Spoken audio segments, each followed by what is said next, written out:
Surviving infidelity. Wife of 5 years cheated and now I feel absolutely nothing for her. Nothing.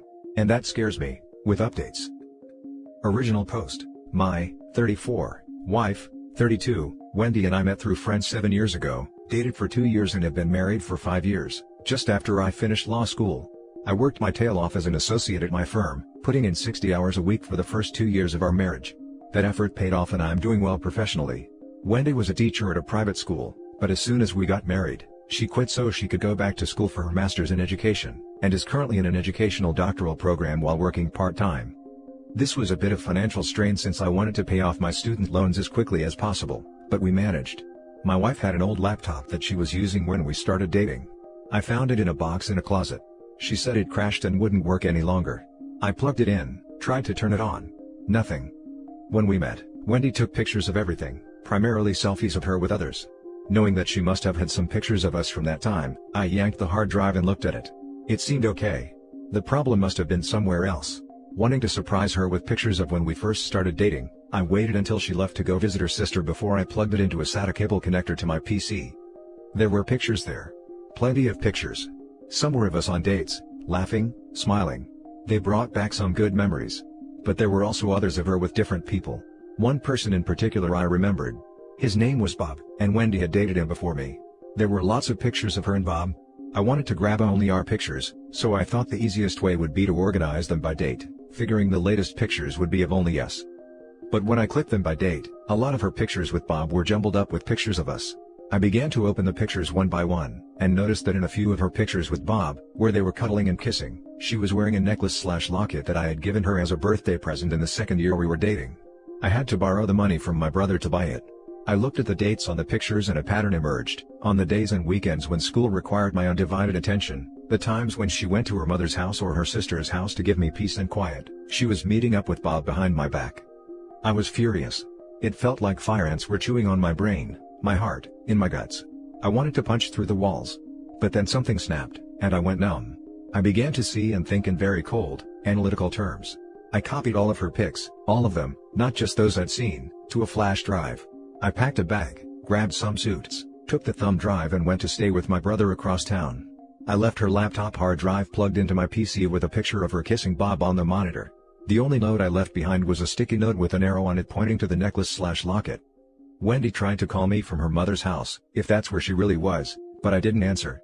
It wasn't until a few hours later, after she presumably got back to our apartment and saw the picture on the monitor, that she blew up my phone with voicemails and texts. I ignored them all. I've already met with another associate who works in the family law department about separation and divorce. We have no children or real property, since a lot of our money went to paying off my loans and for her tuition.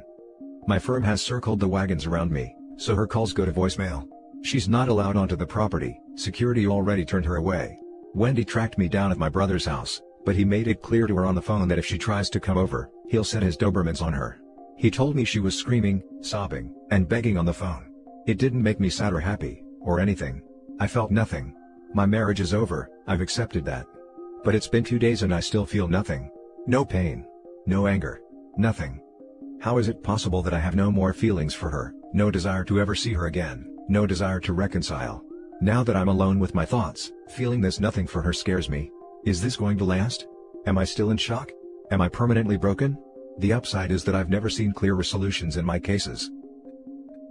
Now for the top advice before reading the first update. I am sorry man this happened to you. A good thing is that you found out before any children involved. I am not going to lie man, I would do the same thing and never look back, though I think eventually you will meet with her and her sob story. I was lonely, it was nothing, I realized I love only you etc. A person capable of hurting you that way, worth not another second of your life. As for feeling nothing, it's the shock of finding out that the person you love never existed. It's a self-defense mechanism that unfortunately will wear off and the pain will come. Shield yourself with loved ones to get through it.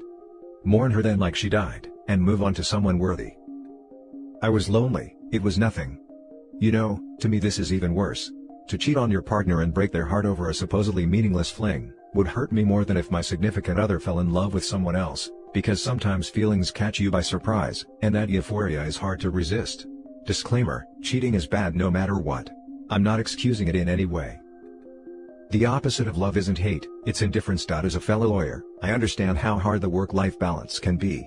At least you should be able to make a clean break and move on. The lack of hate or anger isn't necessarily a bad sign for you or your future relationships, just your current marriage. All the best. The opposite of love isn't hate. It's indifference. The truth. Just stop caring about them. Hate shows that you have them on your mind. But indifference makes their existence blur away. It's only been 2 days. Maybe you are still in shock? Best advice at this point would be individual counseling. Good luck. This, but also having experienced something similar myself, a lot of our ideals about who our partner is as a person shapes our feelings for them. When you find out something that completely shatters that ideal, it's like the person you loved stops existing, never existed, and the person left in front of you is a total stranger. It's been 6 years since my 9-year relationship ended, and I still have not cried over it.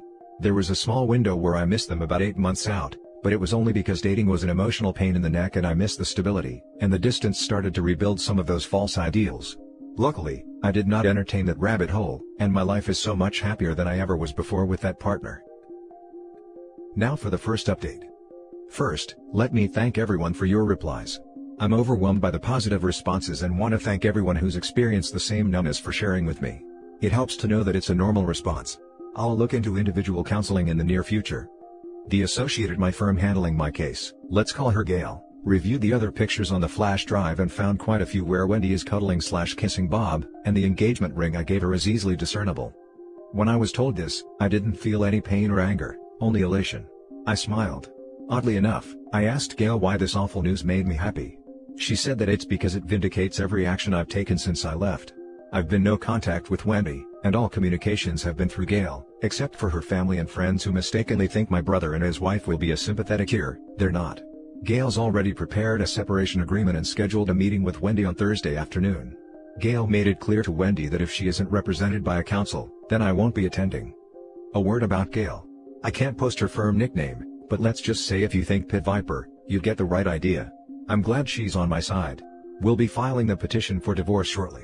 Gail believes any spousal support will be minimal and end quickly, as she said I'll likely get stuck paying the rent for the next 5 months until our lease ends and Wendy completes the last of her doctoral courses. The only significant asset we have is the account with our savings for a down payment on a house, but it's a dual signature account with no ATM access. Thank you long forgotten bank guy, for suggesting that as an extra security measure against fraud.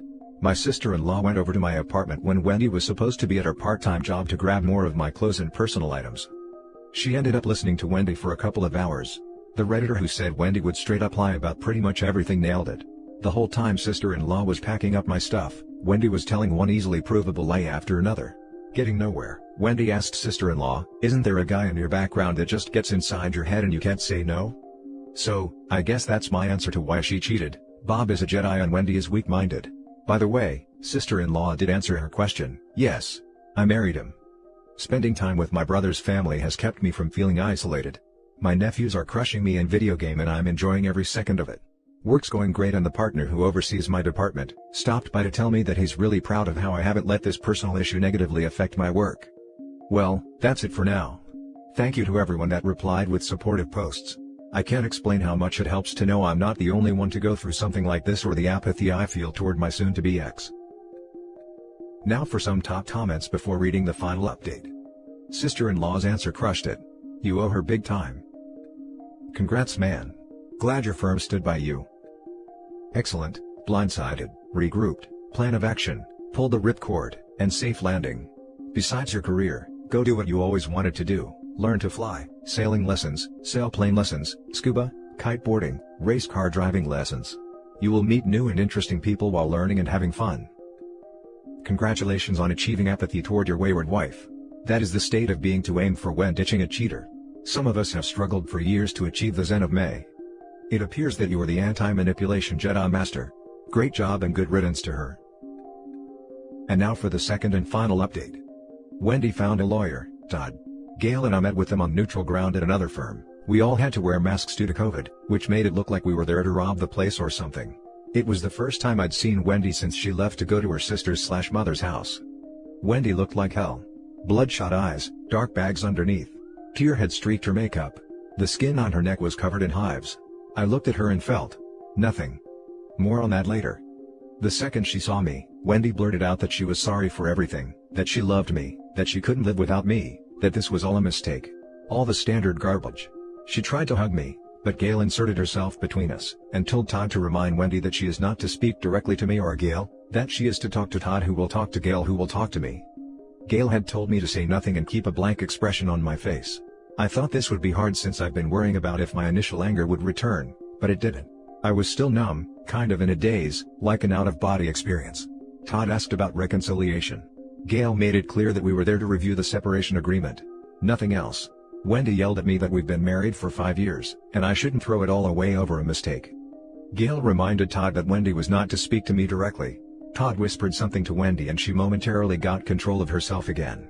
Gail and Todd began discussing the separation agreement that she'd emailed him. Todd said he did, but didn't think it was fair to Wendy. He tried to nitpick, likely to show Wendy he was doing something to earn his fee, but Gail knocked down every argument he made until he admitted that it was as fair as the law requires. Wendy said that none of this is fair, because this is all a mistake. Gail spread black and white printouts across the table of all the pictures from the flash drive with Wendy kissing/hugging Bob where her engagement ring is clearly visible. Gail circled a ring in each picture with a big fat, dark red marker, alpha move, by the way, asking Todd each time, does your client believe this was a mistake? How about this? Was this a mistake? No? What about this one? Wendy collapsed back into her chair to ugly cry. Gail and Todd began discussing timelines, for delivery of a signed settlement agreement, and other matters going forward. I guess my silent indifference finally got to Wendy because, completely unprompted, she screamed out that she never cheated during the marriage. Gail wasn't having it and told Todd, tell your client to give me her cell phone. If your client hasn't cheated during the marriage, then she won't have a problem with my IT guy copying everything on it, and downloading everything in any online accounts she's logged into. I can have him here in 10 minutes. Wendy clutched her cell phone with both hands, refusing to hand it over. Todd whispered something to Wendy. I'm certain he told her she just admitted to cheating. Cue more sobbing. I smiled underneath my mask but said nothing. At this point, I felt sorry for Todd, call it professional empathy. I've been in his shoes before. You know you've got a loser case with a loser client, the other attorney is 1982 to 1986 Wayne Gretzky, and you're a second-string high school goalie with a slow glove hand. Basically, you just want the beating to end. When the meeting was over, I left without saying a word to Wendy. What's the use? Every word out of her mouth is going to be a lie. Gail received the signed separation agreement yesterday afternoon. I thought I'd be on the hook for the rent until June, if only to protect my own credit. But instead we're going to equally divide the home down payment savings account. This was the carrot to get Wendy to sign the separation agreement so quickly. Wendy will pay the rent herself starting this month, along with all utilities, etc. Between housing costs and her school costs, she'll have a little money left over, enough to move to a new place. Apparently, Wendy thinks this was a win for her, but it's a tactical move that eliminates the one significant asset we had. Divorce now will be much easier. Gail is preparing a petition for an uncontested divorce, so we won't even have to go to court. Here's the best news, turns out that while we were in our 5th year of marriage, we haven't been married for a full 5 years. 4 years and 7 months. In our state, if the marriage is less than 5 full years, then the family court typically seeks rescission, a concept borrowed from contract law. This means the court will put the parties back in the financial position they were in before the agreement, or in our case, before the marriage. Immediately before our marriage, I was a jobless, heavily indebted law school graduate waiting on my bar results, while Wendy was a full-time, gainfully employed teacher. With no real property, no children, her account full of money, a teaching credential, a graduate degree in hand, and soon a doctoral degree to go with it. Wendy can't make the argument that rescission isn't appropriate in this case. In short, no alimony. Gail did warn Todd that if Wendy contests the divorce, the first person she'll depose will be Bob. Todd replied that Wendy agreed not to contest the divorce. If all goes well, 3 months from now I will be putting this sad chapter of my life behind me. I still feel nothing for Wendy, but that no longer scares me. The Redditor who said it was because the Wendy I dated/married never existed was right. You sir, are wise.